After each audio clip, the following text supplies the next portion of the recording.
The morning sun cast long shadows across the airfield at Royal Air Force Biggin Hill as Flight Sergeant Aldrich Thornfield crawled beneath the belly of Spitfire Mark I, serial number K9748, his hands already stained black with engine oil and determination. The date was September 15, 1940, and above the English countryside, the drone of approaching Heinkel bombers grew louder with each passing second. His fingers worked frantically at the supercharger boost control, bypassing the regulation pressure governor that Air Ministry technicians had installed to protect engines from overpressurization. Every instinct told him this modification violated direct orders from Fighter Command, but as he listened to the desperate radio chatter from Squadron Leader Pemberton's voice crackling through the operations tent, Thornfield knew that following regulations would mean watching his pilots die in machines that couldn't match the climbing power of Messerschmitt 109s. The acrid smell of aviation fuel mixed with the metallic taste of fear in his mouth as he made the final adjustment, knowing that in less than 10 minutes this Spitfire would either prove his theory correct or explode in a ball of flame over the Kent countryside. No one in 609 Squadron knew that one mechanic's defiance that morning would rewrite the mathematics of aerial combat forever. Aldrich Thornfield had arrived at Royal Air Force Technical Training School in Halton 2 years earlier, carrying nothing but a battered suitcase and a letter of recommendation from his supervisor at the Coventry Motor Works, where he had spent 3 years rebuilding civilian car engines. Born in the industrial town of Wolverhampton in 1918, he was the youngest son of a foundry worker who had lost 3 fingers to a steam hammer, but never lost his belief that mechanical problems always had solutions if you were willing to think beyond the manual. Thornfield's mother had died of tuberculosis when he was 14, leaving him to care for his younger sister, while his father worked double shifts to pay the rent on their cramped terrace house.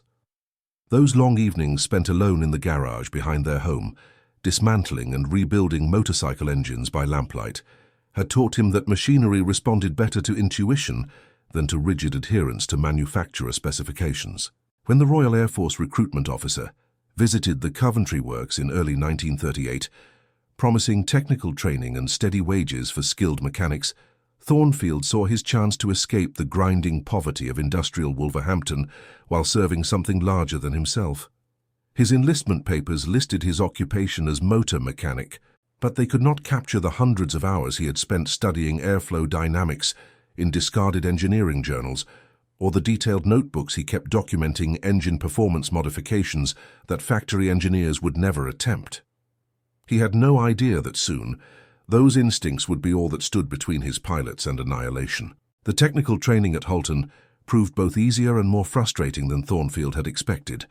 While his fellow trainees struggled with basic engine maintenance procedures, he found himself constantly questioning why Royal Air Force regulations prohibited modifications that could clearly improve aircraft performance. The Rolls-Royce Merlin engines that powered the new Spitfire fighters were magnificent pieces of engineering, but Thornfield recognized immediately that Air Ministry safety protocols were limiting their potential output by at least 15%. During practical exercises,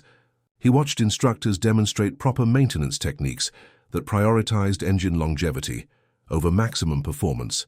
and he understood the logic of keeping aircraft operational for extended periods. But he also knew from his experience with racing engines that temporary overboost conditions could provide crucial power advantages in combat situations where engine longevity meant nothing if the pilot died in the next 5 minutes. His training reports consistently praised his technical competence while noting his tendency to question established procedures, a combination that earned him both respect and suspicion from his supervising sergeants. When he graduated from Halton in June 1939 and received orders to report to Royal Air Force Biggin Hill, Thornfield carried with him not only his official certification as an aircraft mechanic, but also a private notebook filled with theoretical modifications that he had never been permitted to test. The outbreak of war 3 months later would soon provide him with both the opportunity and the desperate necessity to prove his theories correct. Royal Air Force Biggin Hill, in the summer of 1939, was a bustling training station where newly qualified pilots learned to handle the sleek Supermarine Spitfires that represented Britain's most advanced fighter technology. For Thornfield, assignment to 609 Squadron meant responsibility for maintaining 6 aircraft and working under Flight Sergeant Murdoch Galbraith, a veteran mechanic whose 20-year career had begun with wood and fabric biplanes, and who viewed the new monoplane fighters with a mixture of admiration and deep skepticism. Galbraith had survived the Western Front as an aircraft rigger with the Royal Flying Corps, and his approach to maintenance emphasized careful adherence to established procedures over experimental innovation. During Thornfield's first week at Biggin Hill, Galbraith made his philosophy clear with characteristic bluntness. "These Spitfires are the finest fighters in the world when they're properly maintained according to regulations," he told Thornfield while inspecting a freshly serviced engine. "Start improvising with factory specifications, and you'll kill more pilots than the Germans ever will." Thornfield nodded respectfully, but privately he wondered whether Galbraith's caution reflected wisdom gained through experience or simply fear of taking responsibility for unauthorized modifications.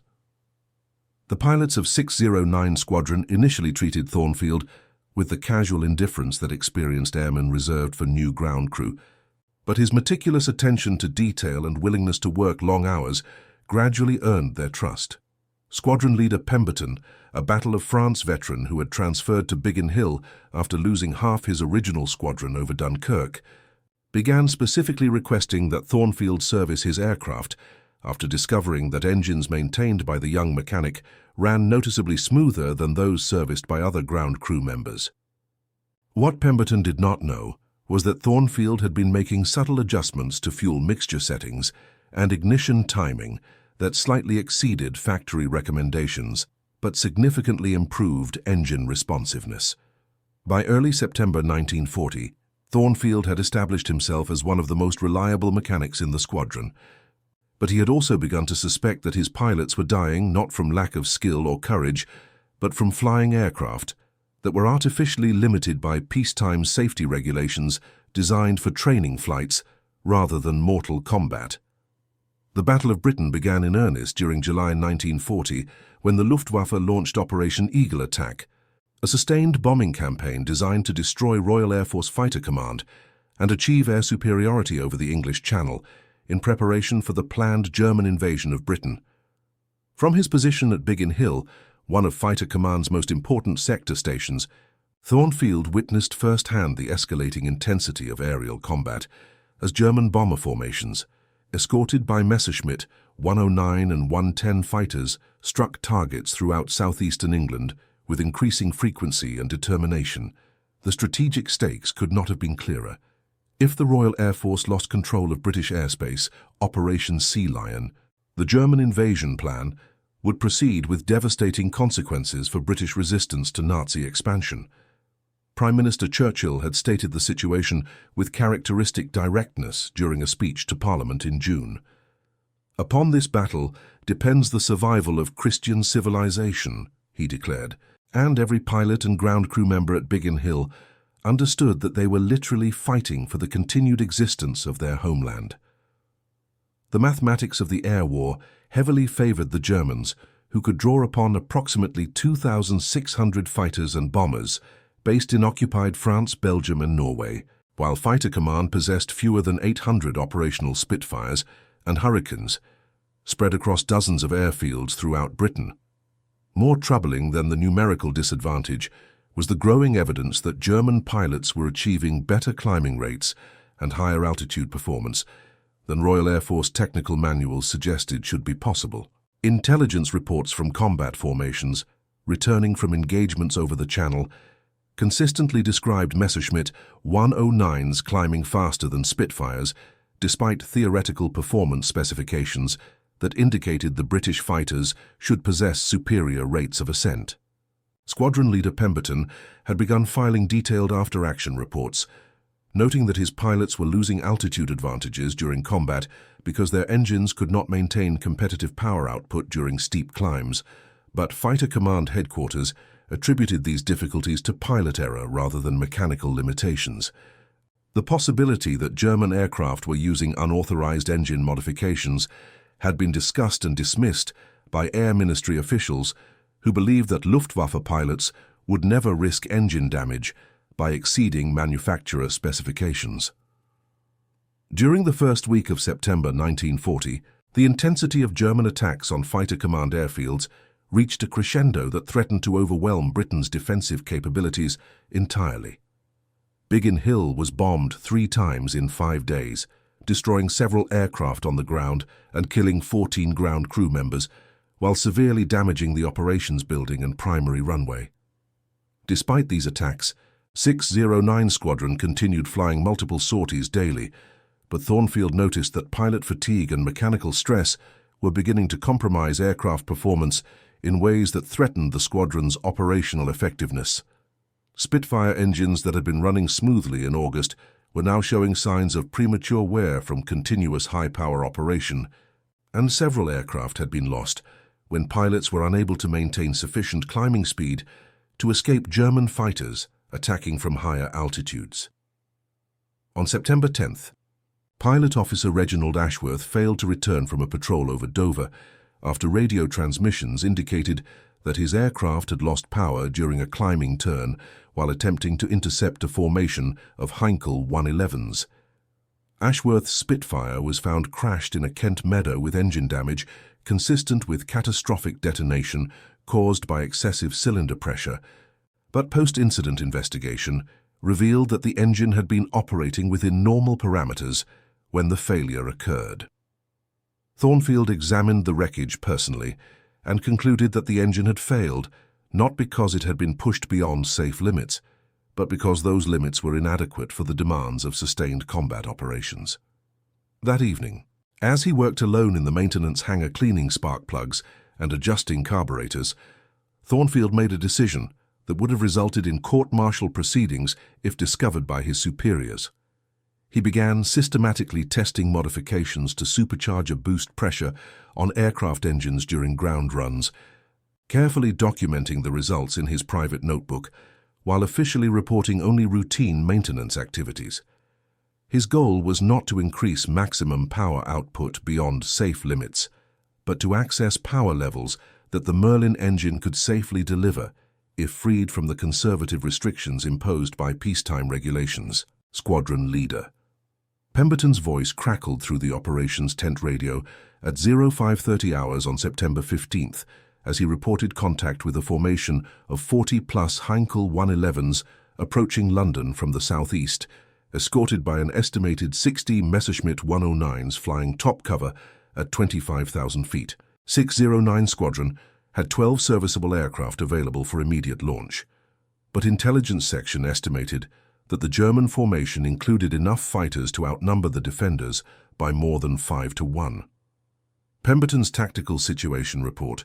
indicated that the Heinkels were maintaining formation discipline while climbing steadily toward their probable target, which reconnaissance aircraft had identified as the London docks area, where successful bombing could disrupt shipping operations essential to Britain's wartime supply chain. The escorting Messerschmitts were flying approximately 5,000 feet above the bomber formation, positioning themselves to dive on any intercepting fighters while maintaining sufficient altitude advantage to control the engagement. For Thornfield, listening to the radio traffic while performing final pre-flight inspections on Spitfire K-9748, the tactical mathematics were brutally simple. His pilots would need to climb rapidly to intercept altitude, engage a numerically superior enemy force, and somehow maintain enough power output to avoid being overwhelmed by German fighters diving from above. Standard Royal Air Force tactical doctrine called for British fighters to attack bomber formations from head-on passes that maximize disruption, while minimizing exposure to escort fighters, but this strategy required Spitfires to maintain climbing speed sufficient to regain altitude after each attack run. Recent combat experience had demonstrated repeatedly that regulation engine settings provided insufficient power for sustained climbing at the rates necessary to implement this tactical approach against determined opposition. Pemberton's aircraft had been among several that Thornfield had been secretly modifying over the past week, adjusting supercharger boost pressure beyond regulation limits while carefully monitoring engine temperatures and performance parameters. The modifications had tested successfully during ground runs and brief flight trials, but full combat conditions would provide the ultimate test of whether his calculations were correct or whether he had condemned his pilots to death by engine failure. Flight Lieutenant Cassius Whitmore, the youngest pilot in 609 Squadron at 21 years old, had graduated from Royal Air Force College Cranwell only 6 months earlier and still possessed the aggressive confidence that characterized pilots who had not yet experienced the sobering reality of watching squadron mates fail to return from routine patrols. As he strapped himself into the cockpit of Spitfire K9748, Whitmore noticed immediately that the engine sounded different during the startup sequence, producing a deeper, more resonant note that suggested higher compression ratios than he remembered from previous flights. Thornfield had specifically requested that Whitmore fly this particular aircraft, explaining only that he had performed routine maintenance adjustments that might improve climbing performance. During the taxi to the runway threshold, Whitmore tested the engine response and discovered that throttle inputs produced more immediate acceleration than he had ever experienced in a Spitfire, accompanied by slight vibrations that suggested the engine was operating closer to its maximum potential than regulation settings typically permitted. The sensation was simultaneously exhilarating and unsettling, like riding a motorcycle that had been modified for racing rather than reliable transportation. Radio traffic indicated that the German formation was maintaining course toward London, while the escorting Messerschmitts had begun descending slightly, positioning themselves for diving attacks on any intercepting fighters. Pemberton's tactical plan called for the squadron to climb to 22,000 feet while approaching the German formation from the southwest, hoping to achieve favorable positioning for head-on attacks against the bomber stream, while avoiding direct engagement with the escorting fighters until absolutely necessary.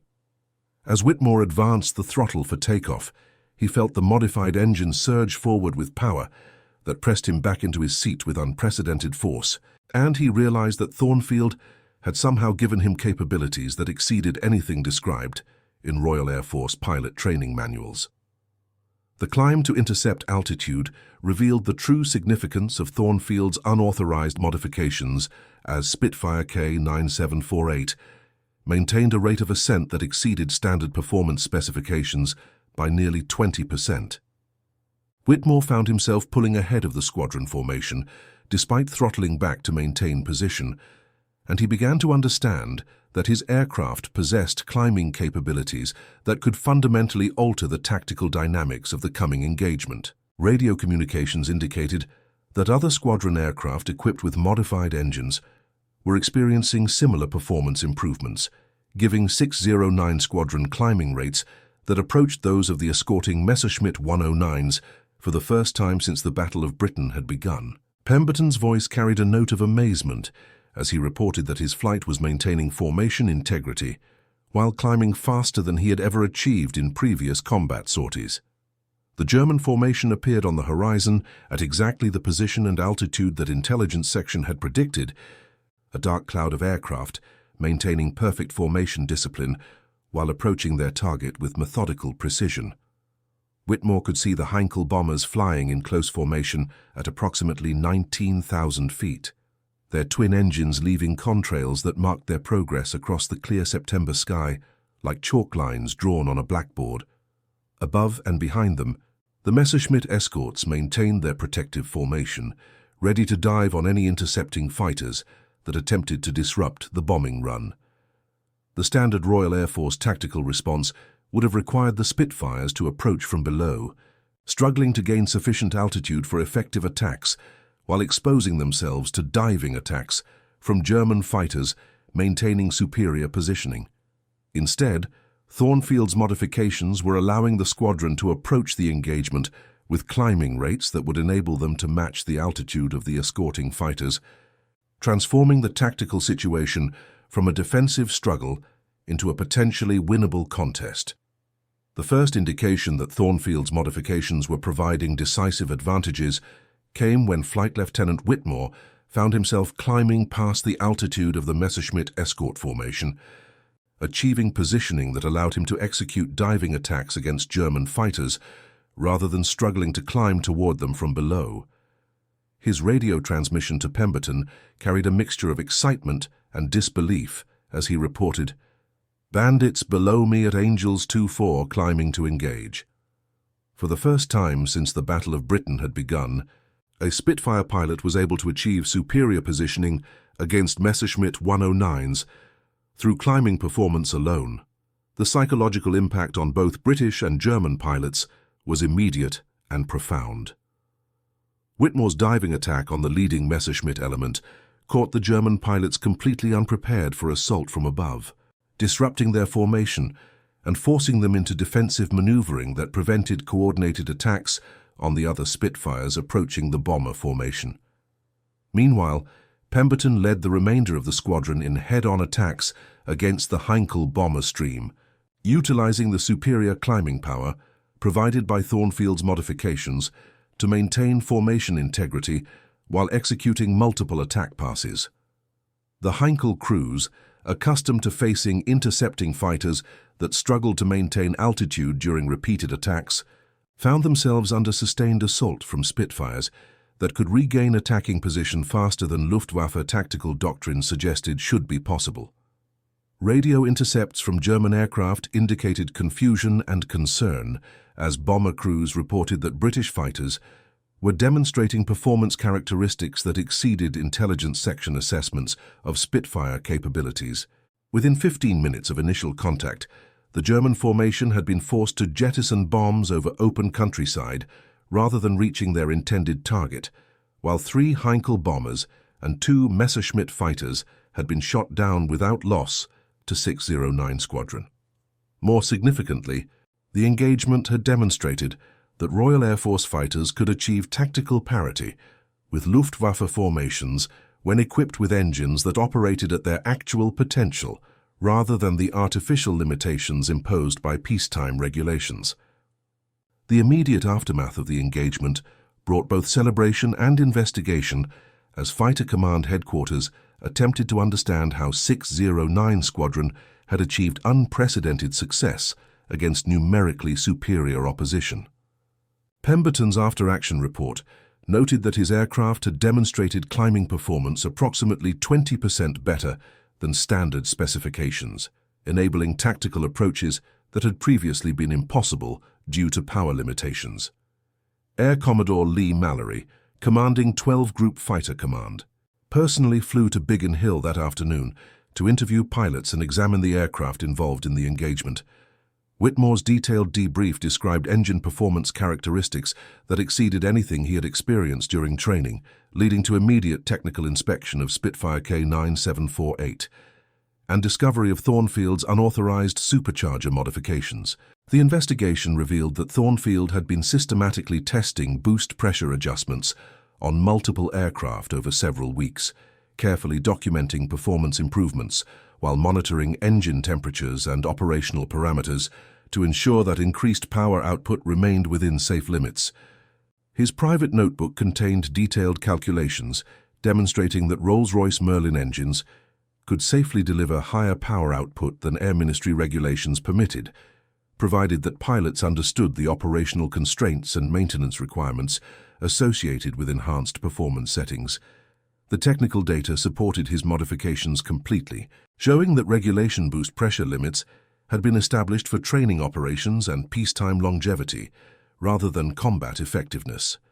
Wing Commander Malan, commanding the Biggin Hill sector station, faced the immediate dilemma of whether to court-martial Thornfield for disobeying direct orders or to authorize widespread implementation of modifications that had clearly provided decisive tactical advantages. The answer came from an unexpected source, when Intelligence Section reported that subsequent Luftwaffe bomber formations had begun employing different tactical approaches that suggested German pilots were attempting to compensate for the improved British fighter performance they had encountered on September 15th. The strategic implications of Thornfield's unauthorized modifications became apparent during the following weeks, as Fighter Command began systematically implementing similar boost pressure adjustments across operational squadrons while carefully monitoring engine reliability and pilot safety. Technical teams from Rolls-Royce collaborated with Royal Air Force maintenance personnel to develop formal procedures for what became known as combat boost settings that provided enhanced power output during critical phases of engagement while maintaining acceptable engine longevity. The modifications required additional pilot training to ensure proper engine management during high-power operation, but the tactical advantages proved so significant that the new procedures became standard fighter command policy within 30 days of the September 15th engagement. Statistical analysis revealed that squadrons equipped with modified engines achieved significantly higher success rates against German formations while suffering fewer combat losses due to improved climbing performance and enhanced maneuverability. German intelligence section reports captured later in the war indicated that Luftwaffe tactical planners had been forced to revise their assessments of British fighter capabilities after encountering unexpected performance improvements that suggested either new aircraft types or significant modifications to existing designs.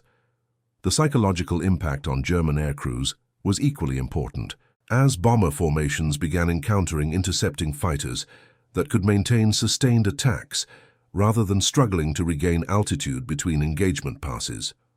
Thornfield himself was quietly promoted to warrant officer and transferred to Royal Air Force Technical Development Staff, where his responsibilities included evaluating proposed modifications to aircraft systems throughout fighter command. His personal notebook became the foundation for formal research programs that led to additional performance improvements in subsequent Spitfire variants. But he never received public recognition for innovations that had fundamentally altered the tactical balance of the Battle of Britain during its most critical phase. After the war ended in May 1945, Thornfield returned to civilian life and established a small automotive repair business in his hometown of Wolverhampton, specializing in engine modifications for racing enthusiasts and vintage car collectors. He married Dorothy Henshaw, a former Women's Auxiliary Air Force radio operator who had served at Biggin Hill during the Battle of Britain and who understood both the significance of his wartime contributions and his preference for quiet obscurity rather than public celebration. Their marriage produced 2 daughters who grew up hearing occasional stories about their father's wartime service, but who never fully understood the broader historical impact of his unauthorized mechanical innovations. Letters from former pilots of 609 Squadron arrived periodically over the years, expressing gratitude for modifications that had provided crucial advantages during combat operations and acknowledging that their survival had depended directly on Thornfield's willingness to disobey regulations in pursuit of superior aircraft performance. Squadron leader Pemberton, who had commanded the squadron during the September 15th engagement, maintained correspondence with Thornfield until his death in 1973, regularly crediting the mechanic's innovations with saving not only individual pilot lives, but potentially altering the outcome of the Battle of Britain itself. Flight Lieutenant Whitmore, who had achieved A-status flying aircraft equipped with Thornfield's modifications, became a commercial airline pilot after the war and made annual visits to Wolverhampton until the 1980s, bringing his children and grandchildren to meet the man whose technical expertise had enabled his survival during the darkest days of the war. The Rolls-Royce Company quietly hired Thornfield as a consultant during the 1950s, seeking his expertise in developing engine modifications for military aircraft that required enhanced performance capabilities, but his contributions to these projects remained classified for decades after their completion. Royal Air Force historical records eventually acknowledged Thornfield's innovations as decisive factors in maintaining Fighter Command's operational effectiveness during the Battle of Britain, but official recognition came only through technical publications and classified reports rather than public honors or decorations. His modifications became the subject of engineering case studies at military technical schools, where students learned about the balance between regulatory compliance and operational necessity in combat situations.